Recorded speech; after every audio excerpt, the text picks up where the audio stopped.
권력의 부재, 리더십의 결여, 이것이 가져온 결과가 오늘 우리가 살고 있는 시대를 잘 나타내고 있지 않나, 그런 생각을 하게 됩니다. 우리 자매님들 기도 중에 참 어지럽다, 혼란스럽다, 혼잡하다, 이런 시대가 되면 나 하나 살기 바쁩니다. 각자 도생. 나 하나 살기 바쁘다, 이런 이야기는 결국 우리 주변을 돌아보지 않는다. 최소한의 사람에 대한 존중을 잃어버리게 된다. 정의와 공의가 사라지게 된다. 이런 시대가 사사 시대였고 오늘 우리 시대가 사사 시대이다. 하나님은 이런 시절에 사사들을 세워서 고통 중에 있는 이들을 구원하셨습니다. 이스라엘의 공고 때문에 전쟁을 주도하셨던 하나님께서 입다와 이스라엘을 승리하게 합니다. 하지만 전쟁에 능하신 하나님의 구원을 생각하지 못하고 개선 장군으로 왕의 자리에 오를 생각으로 자기 집 미스바에 이르게 되었던 입다는 놀랄만한 장면을 목격하게 됩니다. 자기 딸이 아버지의 승리를 축하하기 위해 속옷치며 뛰어 나오는 것이었죠. 하나님 앞에서 보험이나 하나 들었다, 이런 생각을 가지고 서원을 하면서 큰 승리를 얻었다라고 생각을 했는데, 그 서원이 무남동녀 입다의 이 딸을 인신제사로 드리는 비극적 상황을 맞이했기 때문입니다. 잘못된 욕망이 만들어낸 비참하고 참혹한 사건임을 이스라엘은 1년에 나흘씩 애곡하면서 역사적으로 이런 일은 다시 벌어져서는 안 된다라고 하면서 고발하고 저항합니다. 그런데 다시 입다에게 새로운 위기가 찾아오죠. 에브라임이 입다의 영향력이 커져가는 것을 시기한 나머지 트집을 잡고 포갑적으로 입다의 가장 아픈 사건을 끄집어냅니다. 그러면서 협박하죠. 너와 네 가문을 불로 멸하겠다. 심지어 오래된 역사적 사실을 왜곡하면서까지 차별과 혐오, 억압과 배제를 일삼으면서 길르앗 지파를 무시해 왔습니다. 이에 동족 간 전쟁이 벌어지고 결국 에브라임 지파 4만 2천 명이 전쟁터에서 죽고 맙니다. 이 전쟁이 끝난 후 6해 동안 있다가 입다도 죽었습니다. 앞서 언급되었던 사사들과 비교할 때 가장 짧은 기간 동안 통치했다. 입다가 통치하는 동안 땅에 평안을 말하지 않는다. 그리고 그의 성읍에 장사되었다라고 아주 짧게 입다의 역사를 정리하잖아요. 아주 개인적인 욕망에서 비롯된 입다의 이야기가 잘못된 욕망으로 딸을 죽음으로 내몰았을 뿐만 아니라 그 욕망을 지키기 위해서 동족 간에 피비린내 나는 전쟁을 치루었기 때문입니다.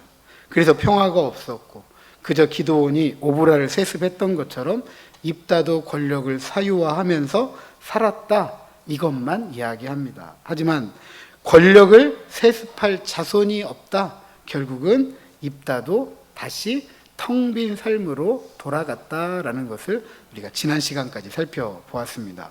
오늘 본문은 입다의 뒤를 이은 3명의 사사, 입산과 엘론과 압돈에 대한 이야기입니다. 그 내용이 짧아서 일반적으로 소사사라고 부릅니다. 그렇다면 내용이 긴 사사들을 뭐라고 부른다고 했죠? 대사사.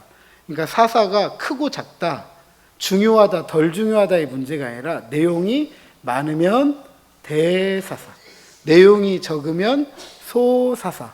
선지서도 내용이 길면 대선지서, 내용이 작으면 소선지서, 이렇게 나눈다고 말씀드렸습니다. 그러니까 대자 붙었다고 중요하다는 게 아닙니다. 네, 내용이 길고 짧은 걸로 대자, 소자 이렇게 나누었다.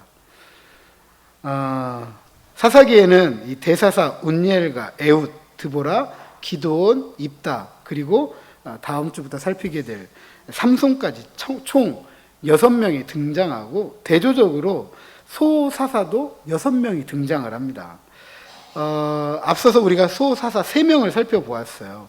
사사 에훗 다음에 등장했던, 기억하실지 모르겠지만 소모는 막대기로 블레셋 사람 600명을 쳐 죽였던 삼갈, 그리고 사사 기드온과 그의 아들 아비멜렉 다음에 등장했던 가문의 힘을 입고 왕노릇했던 돌라와 왕노릇하면서 자기 배를 채웠던 야일에 대한 이야기였습니다.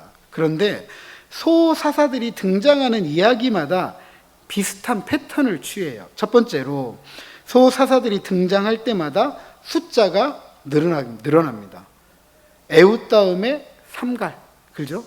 기드온과 아비멜렉 다음에 돌라와 야일, 그리고 입다 다음에 입산과 엘론과 압돈, 1명, 2명, 3명 이렇게 등장을 합니다. 두 번째로 야일은 아들만 언급되어져 있는데 엘론은 자식에 대한 이야기가 없어요. 하지만 소사사들의 가문의 규모와 경제적 규모를 보면 오늘 우리가 살펴보겠지만 갈수록 커가더라. 경제적 규모도 커지고 가문의 규모도 커지더라. 세 번째로는 소사사들이 등장하기 전에 앞선 사사들의 이야기가 갈수록 그 이야기가 충격적입니다. 충격적. 물론 에훗에 대한 이야기는 기드온과 아비멜렉의 이야기보다는 상대적으로 좀 괜찮습니다.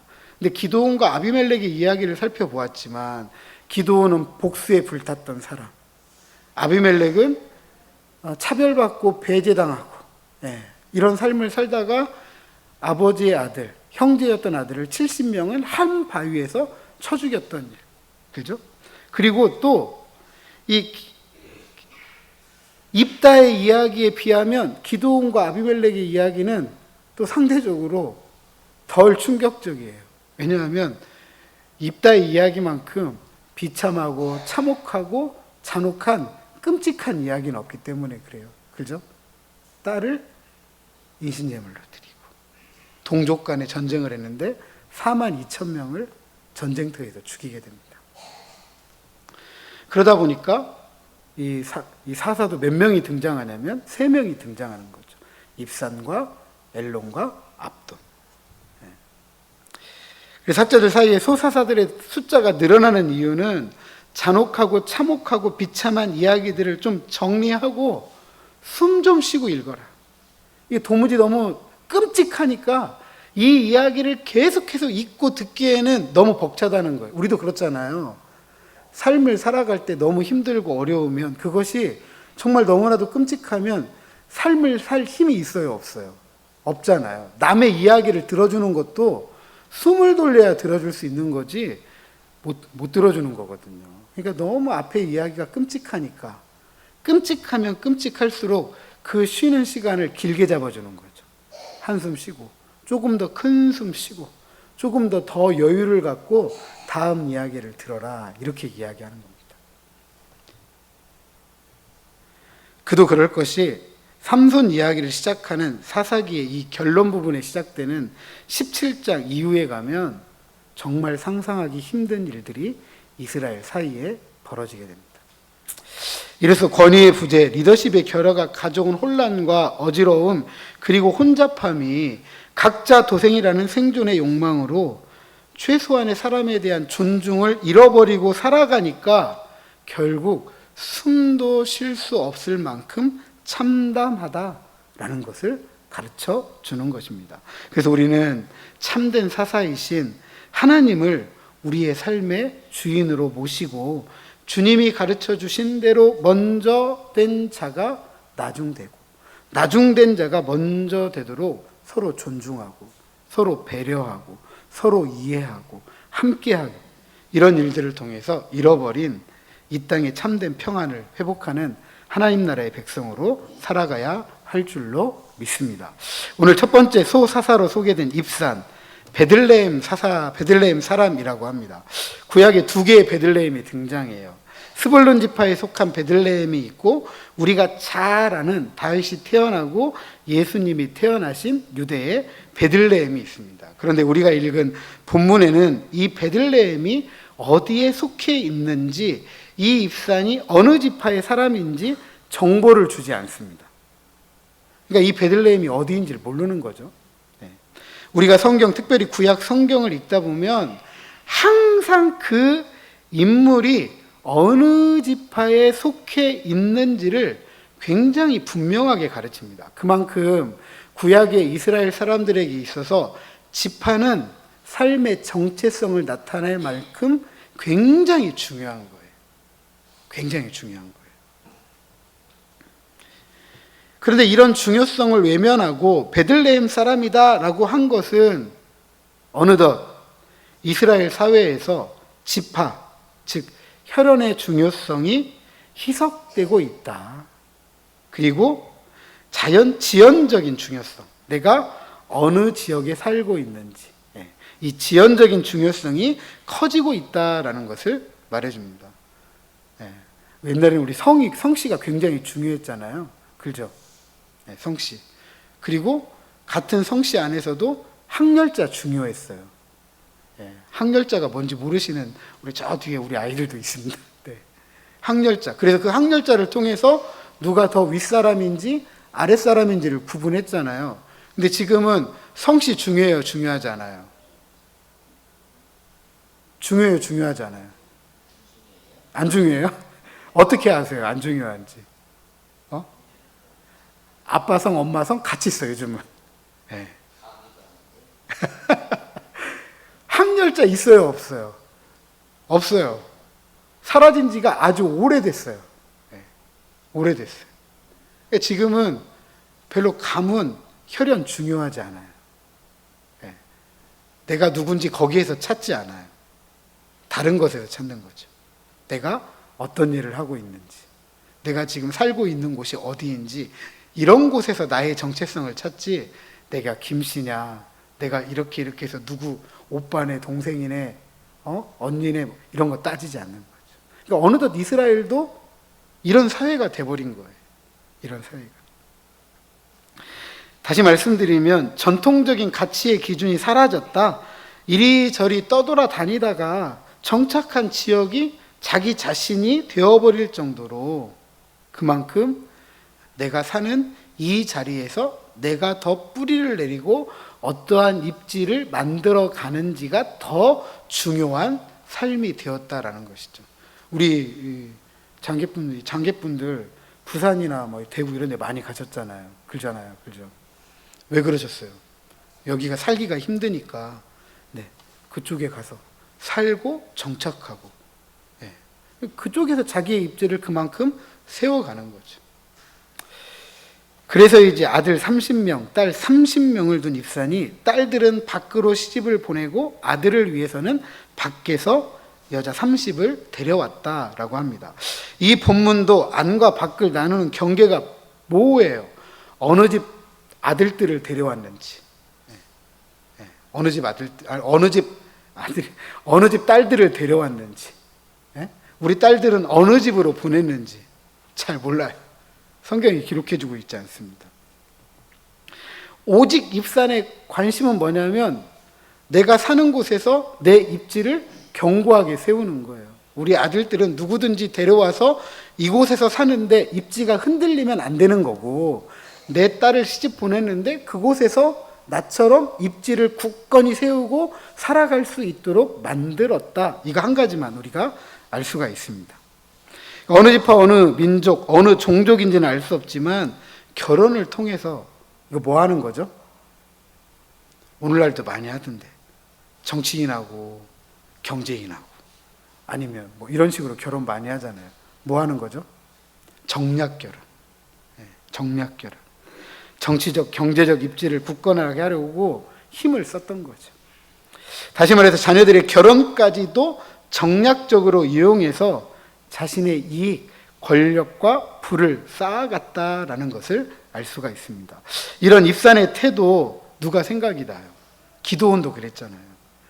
왕이 되고 싶었던 기드온이 그랬던 것처럼 기드온이 아들 30명과 딸 30명을 둘 정도로 아내를 많이 두었다라고 했습니다. 다시 말해서 자신의 삶을 굳건하게 하기 위해서 어느 지파, 어느 민족, 어느 종족인지도 알지 못하는 이들을 아내로 취했다. 물론 정치적으로는 좋은 수단일 수도 있습니다. 정치적으로는. 하지만 우리가 기억하는 인물이 하나 떠올라요. 솔로몬 왕. 솔로몬 왕이 이 정략적인 결혼을 했잖아요. 이 민족, 저 민족, 이 나라, 저 나라 공주들과. 그래가지고 이게 아내가 몇 명인지를 모르잖아요. 아내가 몇 명인지를. 그런데 문제는 뭐냐면 솔로몬 왕의 후기를 살펴보면 결국 이런 태도가 어떤 문제를 가져오죠? 종교적, 신앙적으로 부정적인 결과를 만들어냈다. 즉 하나님을 의지하는 불신앙의 모습이 결국 혼란함, 어지러움, 혼잡함을 만들어냈다라는 사실입니다. 그래서 이제 그의 통치 기간이 길어요, 짧아요? 7년, 짧습니다. 뿐만 아니라 사사로 통치하면서 이스라엘의 평안을 가져왔다, 이스라엘 땅에 평안이 임했다라는 언급이 없습니다. 단지 기드온처럼 왕노릇하면서 이스라엘의 평안과는 관계가 없이 아주 개인적인 권력과 부를 쌓았다가 죽었다, 이 정도 이야기하고 있는 것이죠. 두 번째 소사사로 소개된 엘론은 10년 동안 이스라엘을 다스렸다라고 합니다. 이게 전부예요. 더 이상의 이야기 없습니다. 다른 소사사에 비해서 정말 이야기거리가 없는 인물이다. 이처럼 이야기거리가 없다라는 것은 엘론이 사사가 되었지만 사사로서 한 일이 없다라는 이야기고, 사사로서 공적인 임무가 주어졌음에도 불구하고 그 공적인 책임을 다하지 않았다, 기록할 것이 없다라는 이야기입니다. 그런데 엘론이 공적인 임무를 책임감 있게 수행하지 않으면서도 한 가지 일에는 집중했습니다. 엘론이 죽고 그가 장사된 땅이 아얄론이다라고 하였습니다. 아얄론은 1장 35절, 사사기 1장 35절에 보면 단지파에 속해 있던 성읍이에요. 그런데 이 엘론을 소개할 때 어느 지파 사람이라고 했죠? 스불론 지파 사람이라고 했습니다. 스불론 지파에 속한 엘론이 단지파에 속한 아얄론에 장사될 가능성은 거의 없어요. 지파의 중요성을 가지고 있던 이스라엘 사람들이 자기 지파의 땅이 아니라 남의 땅에 가가지고 장지를 만들고 거기에 묻혔다? 자기 자녀들은 전부 자기 땅에 살고 있는데 이럴 일이 없다는 거죠. 거의 가능성이 없는 일이죠. 그렇다고 한다면 아얄론은 단지파에 속한 성읍이 아니라 스불론 지파에 속한 성읍이다라는 것을 알 수가 있고, 히브리어 자음을 살펴보면 아얄론은 엘론과 같은 자음을 사용합니다. 이 말은 무슨 말이냐면 사사 엘론이 아얄론, 우리 성경에는 아얄론이지만 히브리어 자음이 엘론하고 똑같다니까요. 그러니까 엘론이 엘론이라는 성읍을 건설한 거예요. 엘론이 자기 성읍, 자기 이름을 붙인 자기 성읍을 만든 거죠. 그렇다면 생각해 보시죠. 자기 이름을 건 자기 성읍을 만들었다. 그러면 이 사람 어떤 사람이죠? 그만큼 뭐가 있었다? 돈이 있었다. 그만큼 힘이 있었다. 그만큼 권력이 있었다라는 사실입니다. 이것은 기드온이 그랬던 것처럼 오브라를 세습하면서 권력과 부를 사유했잖아요. 엘론도 공적인 임무에는 관심이 없으면서 오직 어디에만 관심을 가졌느냐? 자기 배 채우는 데만 관심을 가졌다는 거예요. 그래서 자기 이름을 딴 성읍을 건설하고 그 성읍에 자신이 장사되었다. 왕처럼 묻혔다. 이렇게 이야기를 합니다. 마지막 세 번째로 소개된 소사사 압돈입니다. 15절에 압돈이 에브라임 땅 아말렉 사람의 산지 비라돈에 장사되었다고 하지만 에브라임 지파 힐렐의 아들 압돈으로 소개하지 않고, 그죠? 비라돈 사람이라고 소개하잖아요. 앞서 우리가 입산 이야기할 때 베들레헴 사람, 지파의 중요성이 별로 없어요. 우리 아버지는 에브라임 지파 맞아. 근데 나는 관계없어. 나는 비라돈에 살고 있는 사람이야. 이렇게 이야기를 하는 거죠. 지파 혈연 중요하지 않다. 나는 지역이 중요하다. 정치적인 연대가 중요하다. 이게 더욱 중요해졌다. 이스라엘 사회에서 갈수록 더 중요해졌다라는 것을 말해주는 거죠. 그래서인지 압돈에게도 아내들이 너무 많았던 것 같아요. 아내들이. 아들이 몇 명이래요? 40명. 손자가 몇 명이래요? 30명. 딸은 기록하지 않았어요. 그러면 이 정도 자식 낳고 손자녀 낳으려면 도대체 아내를 몇 명이나 도와야 될까요? 몇 명이나. 심지어 기드온이 그랬고 소사사 야일이 그랬던 것처럼 어린 낙이 70을 탔는데, 앞서서 야일과 기드온은 자식들이 나귀를 탔어요. 그런데 이 압도는 지금 누구까지 나귀를 탔어요? 손자들까지 나귀를 탔어요. 나귀를 탄다는 건 왕노릇한다, 내가 왕이다라는 것을 보여주는 거거든요. 그런데 이 왕노릇이 누구도 지금 하고 있는 거예요. 자식을 넘어서 손자들까지 하고 있는 거예요. 권력이 세습화되고 있다. 권력이 세습화되고 있다. 그러니까 얼마나 이 사사들이 기드온 이후에 이 사사직을 왕의 자리라고 왜곡하고 오해했는지를 알 수가 있습니다. 하나님께서 사사를 왜 세우셨죠? 이스라엘이 고통 중에 있을 때 이스라엘을 구원하도록 세웠던 인물이 사사예요.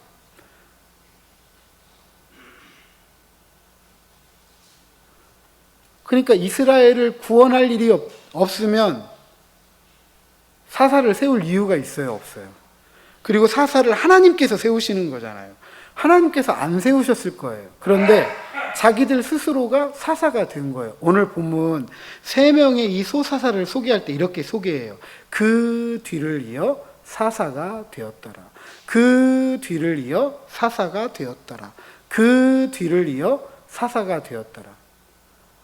어떤 목적이 있어서 사사가 된 게 아니라 그냥 자연스럽게 이어가는 거예요.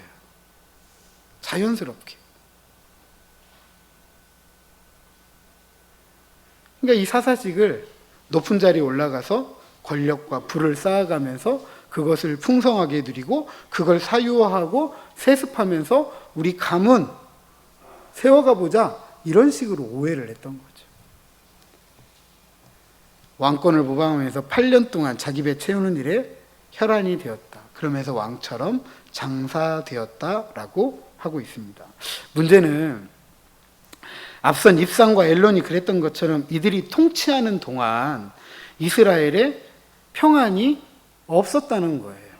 앞선 사사들의 이야기를 들어보면 그 사사들이 전쟁에서 이기고 이스라엘에 평안이 있더라, 이렇게 이야기를 했는데 이 사사들에 대한 이야기에서는 평안을 찾아볼 수가 없습니다. 하나님은 유일한 사사가 되어서 이스라엘이 공고 때문에 사사를 세우시고 구원함으로써 평안을 주셨는데, 이들은 이런 하나님의 마음에 무지해서인지 하나님의 마음을 외면해서인지 이스라엘의 평안은 없었습니다. 단지 누구만 괜찮으면 돼요?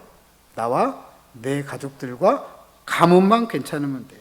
권력을 세습하고 그 부를 쌓아가면서 우리만 평안하면 된다, 이렇게 생각을 했던 거죠. 그리고 입산과 엘론, 압돈이 그 가족들과 후손들이 권력과 부를 쌓아가면서 세습하면서 누렸던 평안이 만약에 이스라엘이 누려야 될 평안이었다라고 한다면 그 평안을 뭐 한 거죠?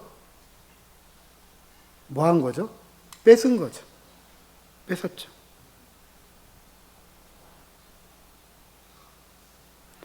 이스라엘이 누려야 될 이 평안을 빼앗겼다라고 한다면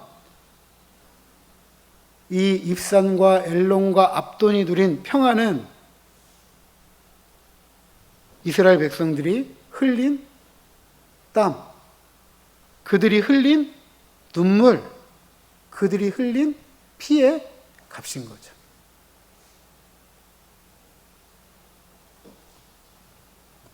그렇다고 한다면 입산과 엘론과 압돈이 누린 평안은 마냥 즐거운 일 아니잖아요.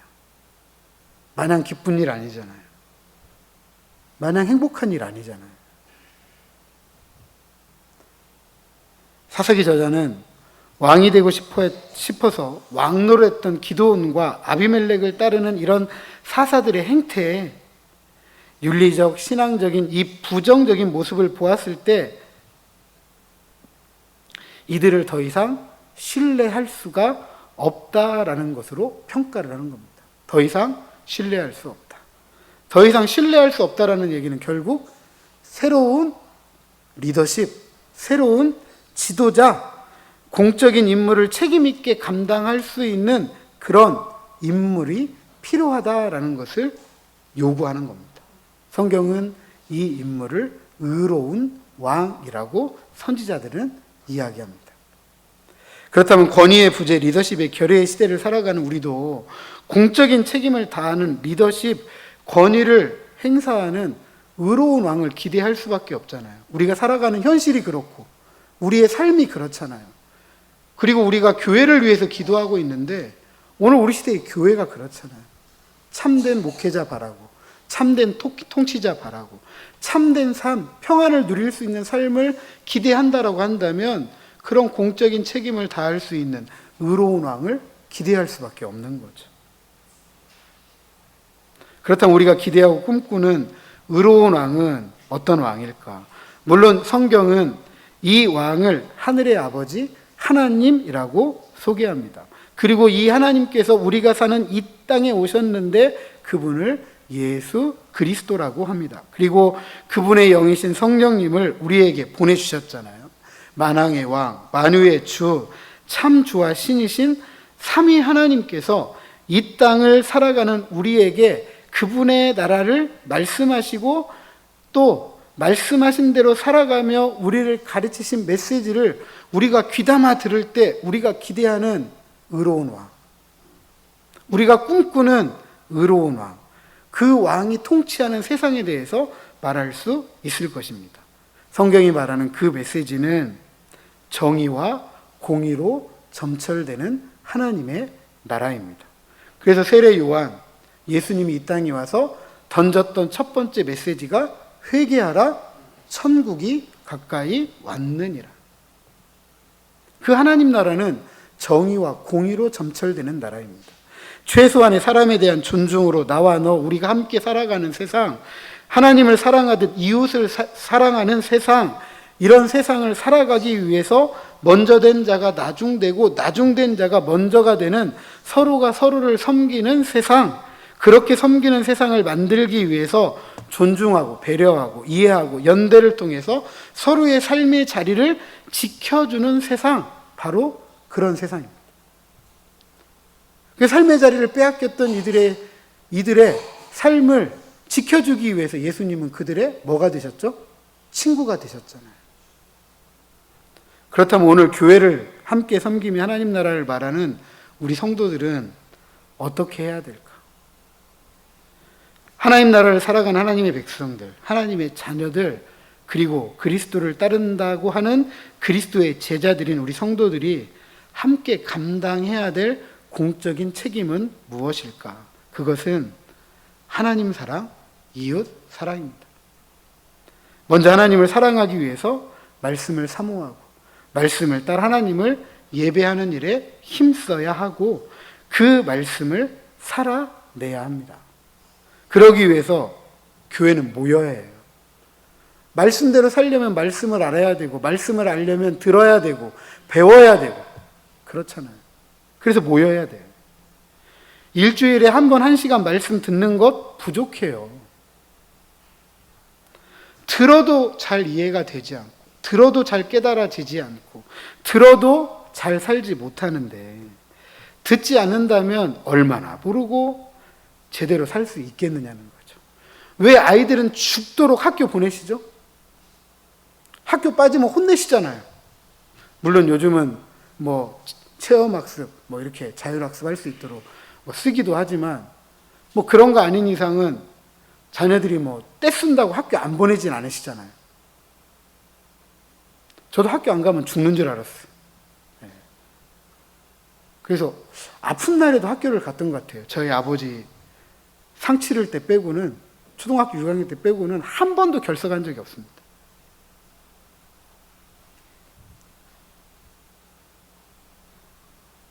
그렇게 가르치고도 또 대학 가르치고 대학 가르치시고도 또 대학원 가르치고 석박사 하고 난 다음에도 더 배운다고 포스트 닥터. 뭐 별 공부를 열심히 하잖아요. 그죠? 근데 왜 신앙생활에 있어서만큼은 들으려고 하지 않고 배우려고 하려고 하지 않고 알려고 하지 않느냐는 거죠. 그래서 예배생활 힘써야 됩니다. 한가하면 여유가 있으면 더 하지라는 이 생각, 죄송하지만 오만하고 교만한 생각입니다. 한가한 때, 여유로운 때 오지 않아요. 절대로 우리 삶을 가만히 두지 않습니다. 한가하고 여유가 있다라고 생각되면 또 일 생기잖아요. 아니, 일이 생긴다기보다는 우리 스스로가 가만히 못 있어요. 우리가 또 일을 만들어요. 그러다 보니까 자꾸 멀리하게 되는 거죠. 멀리하게 되고 한 번, 두 번, 세 번 하면 익숙해져요. 학교 빠지는 것도 그렇더라고요. 빠지는 아이들이 빠져요. 왜 그런가 그랬더니 너무 익숙해요. 너무. 지각하는 아이들 항상 지각해요. 패턴이 그래, 루틴이. 시간을 그렇게 맞춰요. 그 시간에 꼭 가도록. 옛말에 이런 말이 있잖아요. 멀리서 오신 분들이 약속하면 첼로 빨리 온대요. 그죠? 왜 그렇죠? 혹시 시간이 늦어질까 봐. 그래서 서두르는 거예요. 근데 가까이 계신 분들은 얼마 안 되기 때문에 조금 여유가 있는 거예요. 그러니까 여유가 있다 보니까 늦어지는 거예요. 그러니까 예배 생활도 마찬가지예요. 루틴을 바꾸셔야 돼요. 내가 이거 하면 예배 드려야지. 저거 하고 난 다음에 해야지. 이렇게 하면 절대로 예배 생활 못 합니다. 예배 생활을 가장 위에 두시고 그 다음에 시간 정리를 하셔야죠. 그리고 이 시간만큼은 내가 이 예배에 집중하겠다. 내가 하나님의 말씀을 듣고 배우고 익히겠다. 내가 하나님의 말씀대로 살아보고자 하겠다라는 이런 열심이 있어야만이 예배 생활 열심히 할 수 있습니다.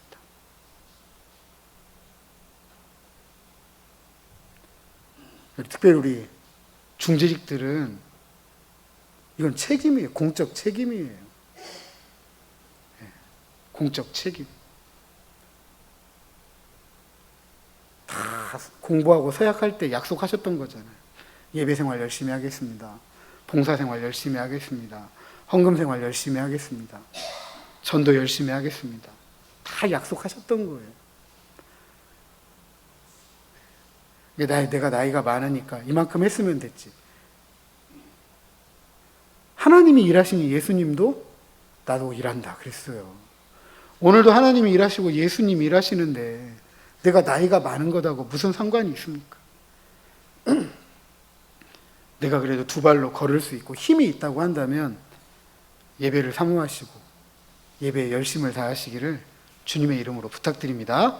두 번째로는요, 이웃을 사랑하여. 이웃을 사랑하기 위해서 말씀이 가르치는 것처럼 서로 존중하고 배려하고 이해하고 연대해야 돼요. 신앙은 나 하나 괜찮은 삶이 아닙니다. 신앙은 나, 너, 우리를 위한 공적인 책임이에요. 바울이 로마서 9장에서 11장까지 이스라엘 백성에 대해서 굉장히 안타까움을 가지고 큰 고통을 갖고 있다고 합니다. 일반적으로 이렇게 생각합니다. 바울이 이스라엘이 예수님을 버려서 구원받지 못하는 것 때문에 바울이 큰 고통을 받고 있다고 하는데 그건 너무 짧은 생각이에요. 바울이 고통당하는 이유는 다른 이유가 아니에요. 이스라엘이 하나님의 양자가 되고 하나님께서 선택하신 선민이 되고 이스라엘이 누리는 특권이 많아요. 그런데 이스라엘이 이 특권을 가지고 감당해야 될 책임이 무엇이었냐 하면 세상을 축복하는 거였어요. 왕 같은 제사장이 되어서 세상에 하나님의 말씀을 가르치고 함께 예배하는 예배 공동체를 만드는 것이 이스라엘의 책임이었습니다. 이 책임을 못하고 있는 이스라엘이 안타까웠던 거예요. 오늘 우리 시대 교회 그렇지 않습니까? 이웃사랑, 사랑 이야기는 굉장히 많이 하는데 나 하나, 우리 교회 하나 이렇게 생각하다 보니까 세상에 대한 공적인 책임을 잃어버렸잖아요. 그래 손가락질 당하는 거 아니에요. 그러니까 신앙은 나를 위한 것이어야 되지만 너를 위한 것이어야 되고 우리를 위한 것이어야 돼요. 이게 신앙의 공적 책임입니다. 그러기 위해서는 먼저 우리 삶에 대해서 겸손해야 돼요. 왜냐하면 내가 사는 이 삶이 언제나 항상 오늘과 같을 것이라고 확정하시면 안 돼요. 삶이라는 건 매번 변하잖아요. 매번 변하잖아요. 있다가도 없고 없다가도 있기도 하고 건강하다 건강을 빼앗기기도 하고 빼앗겼던 건강도 되찾기도 하고 항상 이렇지 않아요. 좋을 때도 있고 슬플 때도 있고 슬플 때도 있지만 좋을 때도 있고 언제 나와 너의 삶이 뒤바뀔지 몰라요. 그때 내 삶 때문에 아파해 줄 수 있고 울어줄 수 있고 다시 회복할 수 있도록 배려해주고 함께 해줄 수 있는 바로 그 사람이 바로 옆에 있는 분들이에요. 한번 보시죠. 그런 분들이라고. 손 한 번 더 잡아주시고.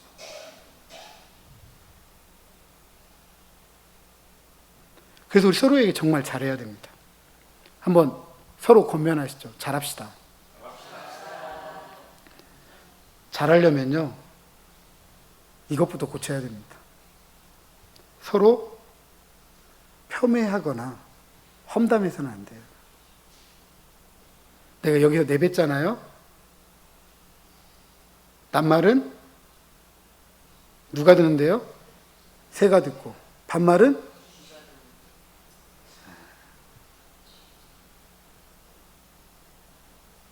세상이 얼마나 투명한 세상이 되는지 몰라요. 우리나라 같은 나라가 없습니다. 곳곳에 CCTV가 있어요. 외국에는 이런 게 없어가지고 아직도 절도하고 해도 못 찾는 경우가 많아요. 근데 우리나라는 검거율이 거의 90%가 넘어요. 그래도 뭐라고 하지 않아요. 외국 같으면 내 사생활이 침해된다고 이거 당장 떼내라고 할 텐데 우리는 별로 그런 거 얘기하지 않으시더라고요. 너무 자연스러워요. 내 삶이 곳곳에서 누군가 지켜보고 있는데도 불구하고 아무 얘기 안 하시더라고요.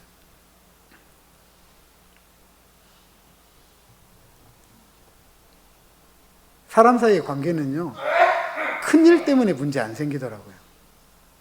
말 한마디 때문에 문제 생기더라고요. 그리고 또, 삶을 살아가다 보면 서로에게 할 말, 하지 말아야 될 말, 또 하지 않아야 될 일과 또 해야 될 일들, 못할 일들, 이런 일들을 통해서 서로에게 상처를 주고받아요. 상처를 주고받습니다. 그냥 시간이 지나면 괜찮겠지라고 생각할 수 있는데요. 그렇지 않아요. 앞서 우리 입다 살펴보았잖아요. 자신의 딸을 불로 인신제사를 드린단 말이죠. 근데 그 아픈 상처를 에브라임이 와서 다시 끄집어대요. 근데 어느 상황이 생기면 내 상처가 다시 올라와요. 시간이 지나면 괜찮겠지? 절대로 그렇지 않습니다. 그래서 우리는요, 용서할 거 있으면 용서해야 되고, 용서받을 거 있으면 용서받아야 돼요. 그래서 나, 너, 우리라는 가치를 서로 지켜야 됩니다. 왜냐하면 우리가 이 세상에서만, 이 지역에서만 함께 살 사람들이 아니라 어디까지 함께 가실 분들이죠? 천국까지 함께 가실 분들. 아멘. 천국에서 또 봐야 돼요.